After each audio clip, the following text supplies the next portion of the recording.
je vais vous présenter une situation de blocage que vous avez certainement déjà vécue. Je rencontre un élève de terminale S qui n'arrive pas à décoller de 600 maths. Il me dit pourtant qu'il apprend son cours et d'ailleurs il a des bonnes notes aux interros de cours et aux exercices d'application simples comme calculer une limite par exemple. Mais face à un problème, il ne sait pas quoi faire. Alors, qu'est-ce qu'il faut faire face à un problème? Eh bien, il faut réfléchir. Alors, vous allez me dire, merci, pas la peine de voir une vidéo pour ça. Mais en fait, peu de gens savent quel est vraiment le processus à l'œuvre dans l'acte de réflexion. Donc là, je m'appuie un peu sur la gestion mentale. Réfléchir, c'est un mouvement en deux temps. Tout d'abord, regarder l'énoncé, comprendre la question, traduire, en fait, reconnaître la problématique.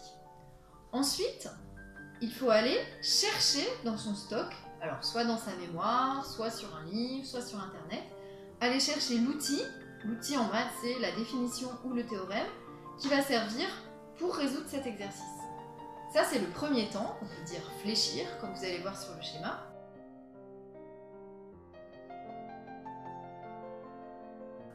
Et puis, après il faut réfléchir, c'est-à-dire revenir au problème, et adapter l'outil pour répondre au problème. Et ce mouvement de fléchir, réfléchir peut être fait plusieurs fois.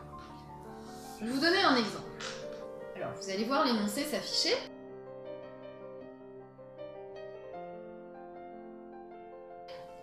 Donc là, il s'agit de montrer qu'une suite est décroissante. Donc, déjà, il faut reconnaître le problème. Suite décroissante, on connaît ça, on a vu ça en cours, on va chercher la définition. Ensuite, on regarde la définition, ça nous dit que un plus 1 est inférieur à un pour tout n. Donc, maintenant, la nouvelle problématique, c'est démontrer une inégalité. À nouveau, on va chercher dans son stock d'idées, dans son stock de théorèmes, comment on démontre une inégalité. Ici, on peut choisir de démontrer, par exemple, de calculer un plus 1 moins un et d'étudier le signe, ou, comme tout est positif, de calculer un plus 1 sur un et de regarder si c'est plus grand que 1. Voilà, vous allez voir la solution s'afficher dans quelques instants.